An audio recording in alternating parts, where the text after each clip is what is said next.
Լոս Անջելեսում ու հարևան քաղաքներում Դաշնային ազգային գվարդիային հաջողվել է վերահսկողության տակ վերցնել իրավիճակը։ Հիշեցնեմ, հարավային Կալիֆոռնիայում 2 օր տևած զանգվածային անկարգությունների արդյունքում կան հարյուրավոր ձերբակալվածներ, վիրավորներ, հրկիզված բազմաթիվ մեքենաներ։ Թեմայի շուրջ կզրուցենք Արտյոմ Երկանյանի հետ։ Արտյոմ, ինչի հետ էր կապված անկարգությունների այս բռնկումը։ Մի քանի շաբաթ առաջ Դաշնային օրինավապահ մարմինները սկսել էին ռեյդեր Լոս Անջելեսում եւ հարևան քաղաքներում, որոնց նպատակն էր հայտնաբերել ապօրենի միգրանտներին,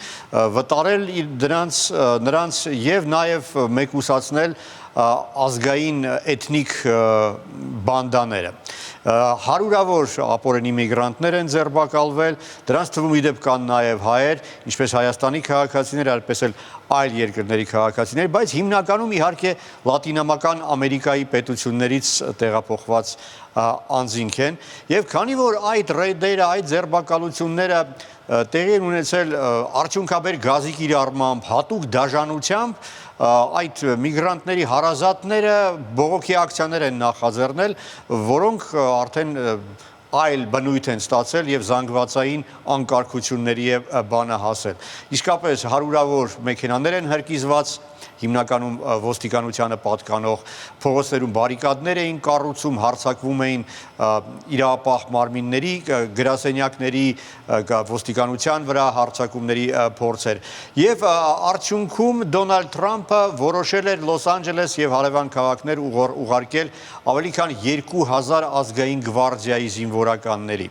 եւ նաեւ ուղղաթիռներով, հատուկ տեխնիկայով այդ արդյունքում ազգային գվարդիայի ու այդ անկարգությունների մասնակիցների միջև բախումները նոր արյունահեղություն առաջացրեցին, նոր ձերբակալվածներ, որոնք արդեն մի քանի 100 հոգու են հասնում։ Ընդ որում այդ ամենը կենտրոնական իշխանությունները արել են չհամաձայնեցնելով իրենց գործողությունները նահանգային իշխանությունների հետ։ Վերջին անգամ առանց նահանգային իշխանությունների հետ համաձայնեցնելու ազգային գվարդիան կենտրոնական իշխանությունների կողմից կիրառվել է 68 թվականին։ Եվ սա իսկապես կարելի է աննախադեպ քայլ որակել։ Արտյոմ, անկարգությունների ալիքը լրջագույն հակասություններ առաջացրեց Միացյալ Նահանգների Դաշնային վարչակազմի ու նահանգային իշխանությունների միջև։ Ինչի կարող է հանգեցնել այս առճակատումը։ Միացյալ Նահանգները դաշնային պետություն է եւ սահմանադրությունը հստակ տարանջատում է կենտրոնական վարչակազմի իրավունքները, իրավասությունները նահանգային իշխանության վարավասություն եւ այստեղ նահանգապետ Գևին Նյուսոմը վստահություն է հայտնում, որ խախտվել է սահմանադրությունը, նա պահանջում է, որ Դոնալդ Թրամփը չեղարկի իր որոշումը եւ ազգային գվարդիայի զինվորականները դուրս հանվեն Կալիֆոռնիայից։ Նա հավաստիացնում է, որ իրականում այս բախումները սկսվեցին հենց ազգային գվարդիա գալու հետևանքով, այլ ոչ թե հակառակը։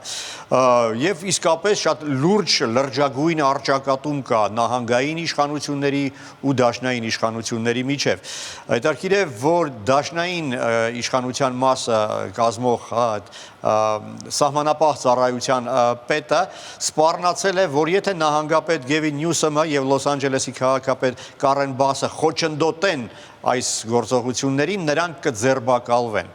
Եվ նահանգապետը հայտարարեց, որ պատրաստ է ձերբակալվել, բայց կատարելու է իր իրավասությունները եւ խոչընդոտելու է այն ամենին, ինչ համարում է հակասահմանադրական։ Լրագրողներին տված հարցազրույցում նա բառացիորեն դիմելով Դոնալդ Թրամփին ասել է. «Արի եւ ձերբակալի ինձ, դու գիտես ինձ որտեղ գտնես»։ Այս ամենը իհարկե ներքին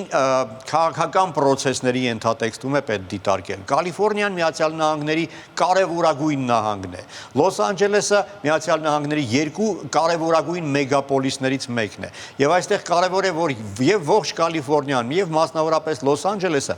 դեմոկրատական իշխանություններ ունեն եւ ընդհանրապես դեմոկրատական ավանդույթներ ունեն։ Եվ հանրապետական Դոնալդ Թրամփը իհարկե իր դեմոկրատներին հայտարարած պատերազմում առաջին հարվածը ուզում է հասցնել հենց, այսպես ասած, դեմոկրատների որջի վրա, հա, եւ այս ամենը իսկապես ավելի շատ ներքին քաղաքական պայքար է, իսկ այդ բախումները եւ փողոցային անկարգությունները ընդամենը պատրվակ են, որը Դոնալդ Թրամփը օգտագործել է դեմոկրատներին վարկաբեկելու եւ իրենց լուրջ հարված հասցնելու համար։ Արտյոմ, իսկ ինչպես են այս իրադարձություններն ազդում Լոս Անջելեսի հայ համայնքի վրա։ Անուղղակիորեն, բայց նույնիսկ ասեի ուղղակիորեն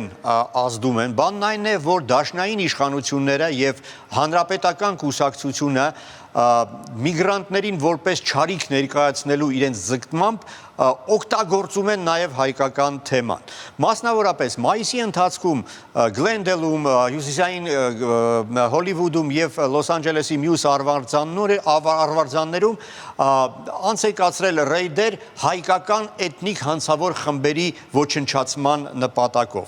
Եվ մի քանի տասնյակ ազգությամբ հայ հանցագործներ են ձերբակալվել եւ այդ ամենը օգտագործվում է ինչ-որ հակահայկական երանգ ունի իր մեջը, քանի որ արհեստականորեն ընդգծվում է այդ հանցագործների հայկական արմատները, այն դեպքում, երբ դա բոլորովին իմաստավորված չէ։ Օրինակ, երբ մեկուսացնում է մի բանդա, որը իռլանդացիներից է բաղկացած, երբեք չեն ասում իռլանդական հանցավոր բանդա է ձերբակալվել։ Այս դեպքում հենց այդպես են վարվում եւ հանրապետական լրատվամիջոցները եւ դաշնային իրավապահ մարմինները։ Եվ այստեղ շատ մեծ դեր է կատարում Fox News հեռուստաընկերությունը, որը հանրապետական հեռուստաընկերության համբավ ունի։ Այդ լրատվամիջոցը, ինչպես ասացի, նպատակաուղղված շեշտում է, որ այդ հանցագործները հայեր են եւ ընդգծում է, որ հայկական ազգային այդ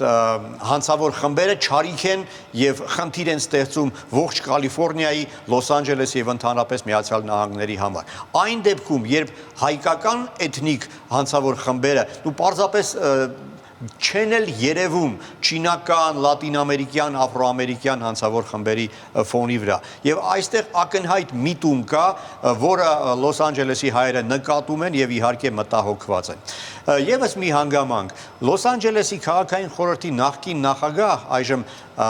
պատվավոր նախագահ Փոլ Գրեգորյանը զբաղեցնում է հատուկ կարևորության միջոցառումների վարչությունը եւ ի պաշտոնե պատասխանատու է Լոս Անջելեսում 26 թվականին կայանալիք ֆուտբոլի առաջնության կազմակերպման համար եւ Լոս Անջելեսում 28 թվականին կայանալիք օլիմպիական եւ պարաօլիմպիական խաղերի կազմակերպման համար։ Եվ դաշնային իշխանությունները, հանրապետական կուսակցությունները այս իրենց արշավով փորձում են ապացուցել, որ դեմոկրատները ի վիճակի չեն լուրջ միջոցառումներ կազմակերպել, նրանք տապալում են կամ կտապալեն բոլորը այս առաքելությունը իրենց վրա ուսերին վրա դրված, ուստի իրենք պետք է հեռանան եւ տեղը զիջեն։ Այդ ամենը վերաբերվում է նաեւ մեր հայրենակից Փոլ Գրեգորյանին, ով պատվով կատարում է առայժմ իր առաքելությունը եւ հուսով եմ այս արշավը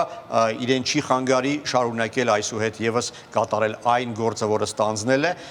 իսկ հանրապետականների եւ դեմոկրատների միջև այս լարվածությունը լուրջ խնդիրներ հուսով եմ չի առաջացնի Լոս Անջելեսի հայ համայնքի համար։ Շնորհակալություն։